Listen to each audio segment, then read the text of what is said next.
Hello everyone. तो आज हम पढ़ेंगे बिहेवियर थेरेपी। बिहेवियर थेरेपी बहुत ज़्यादा इम्पॉर्टेंट है एग्ज़ाम के पर्पज़ से, तो इसको एकदम ध्यान से सुनना।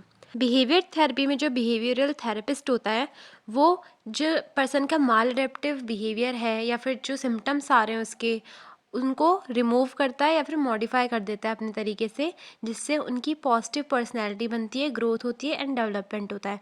अब जो बिहेवियर थेरेपी है उसके अंदर माल अडेप्टिव बिहेवियर को आइडेंटिफाई किया जाता है, देन उसे करेक्ट किया जाता है प्रिंसिपल ऑफ लर्निंग के बेसिस पे। अब यहाँ पे दो थ्योरीज आती है जिसके बेसिस पे पूरी थ्योरी चलती है। सबसे पहली है क्लासिकल कंडीशनिंग। ये थ्योरी दी थी इवान पेवलोव ने 1936 में।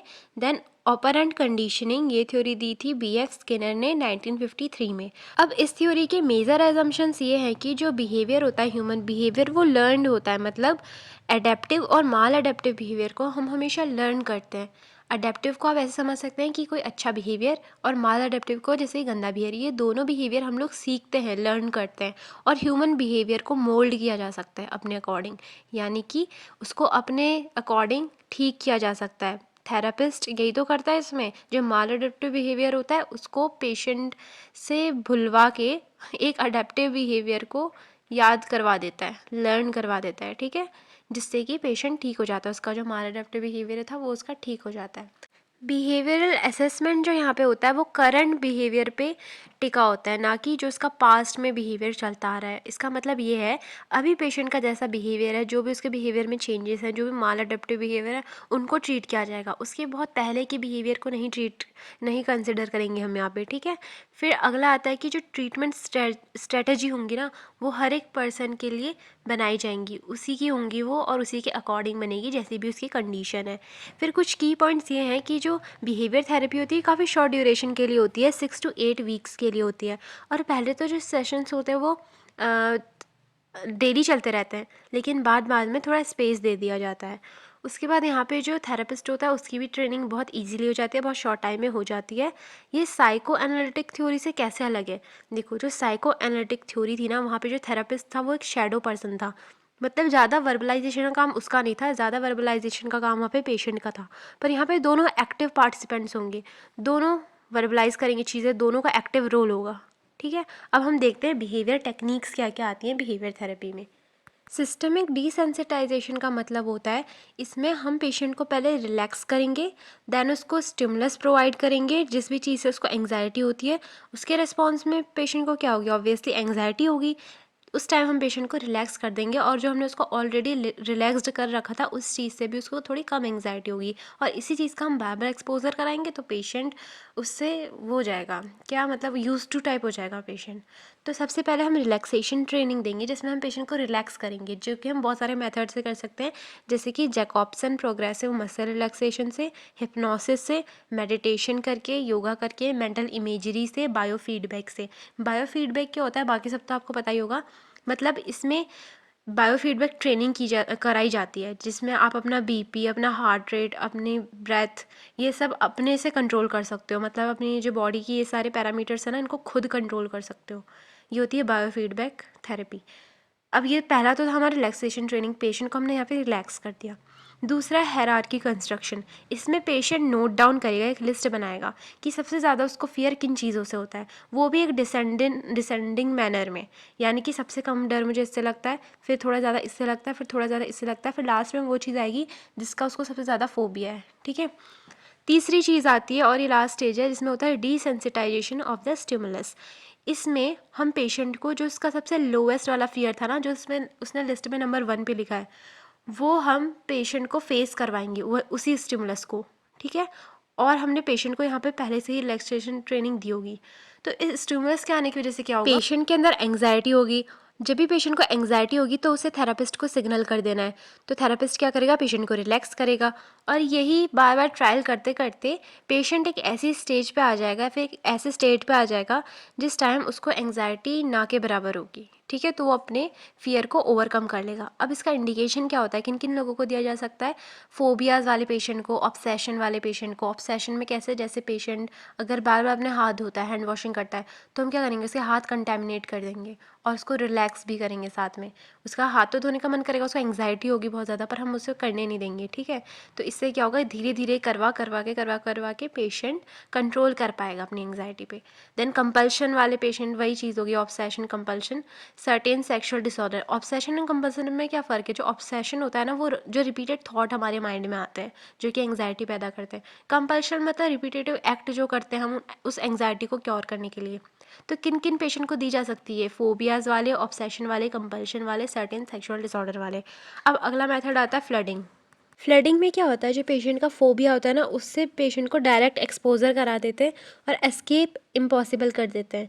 तो आप खुद सोचो, अगर आपका फोबिया आपके सामने ला दिया जाए और वहाँ आपको एक रूम पे लॉक कर दिया जाए, मतलब आप एस्केप ही नहीं कर सकते हो, तो क्या होगा, आपको बहुत एंग्जाइटी होगी।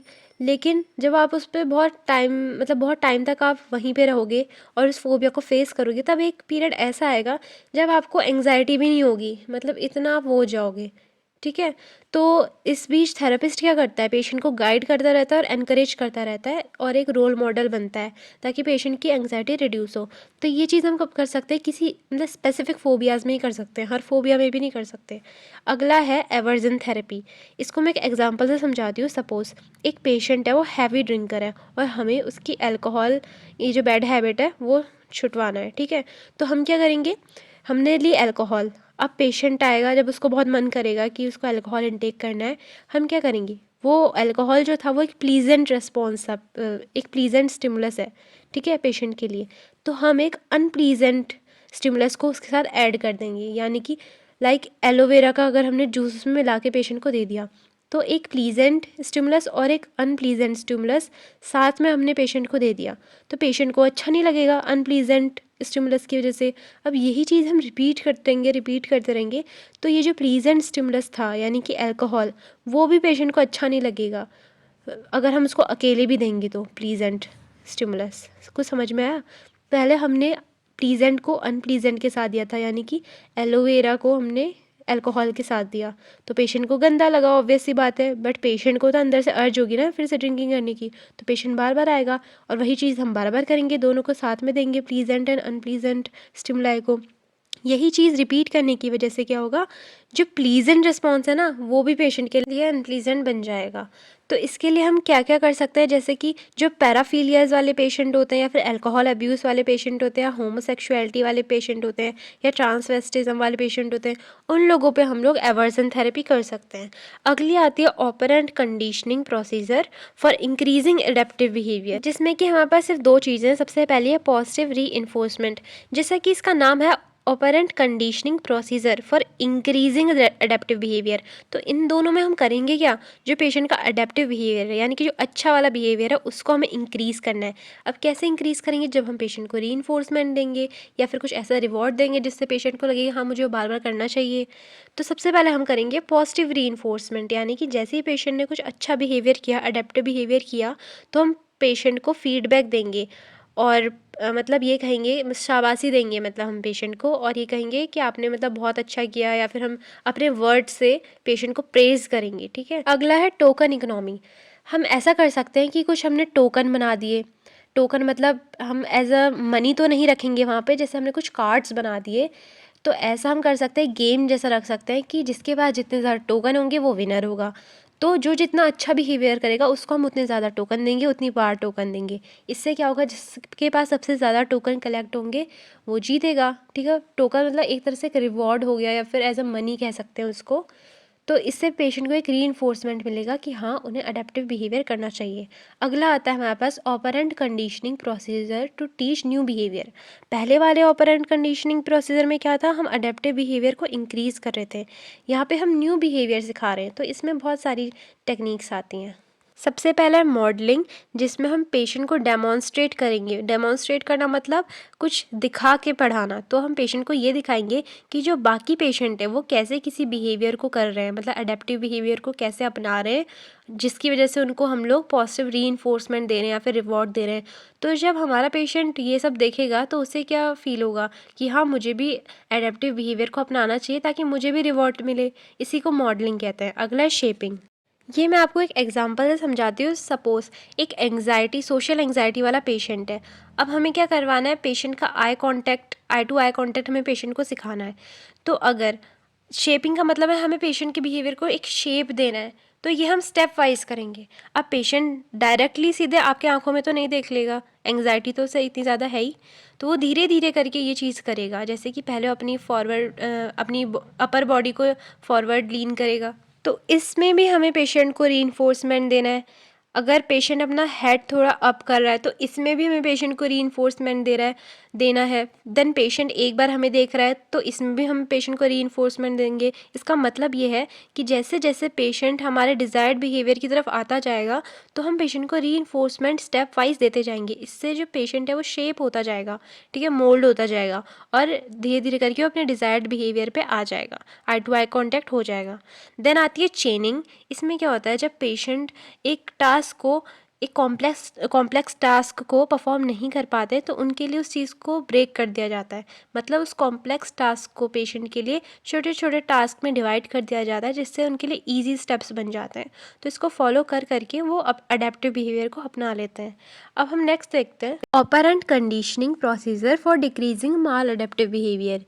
तो इसमें क्या करना है, जो माल अडेप्टिव बिहेवियर है पेशेंट का उसको हमें डिक्रीज़ करना है। पहले तो हमने अडेप्टिव बिहेवियर को इंक्रीज़ किया था, देन हमने न्यू बिहेवियर सिखाया था, अब हम माल अडेप्टिव बिहेवियर को डिक्रीज़ कैसे करेंगे। तो सबसे पहला हमारे पास मेथड आता है एक्सटिंक्शन या फिर इग्नोरिंग। इसमें हमें क्या करना है, पेशेंट अगर कोई भी माल अडेप्टिव बिहेवियर कर रहा है तो हमें सिंपली पेशेंट को इग्नोर करना है।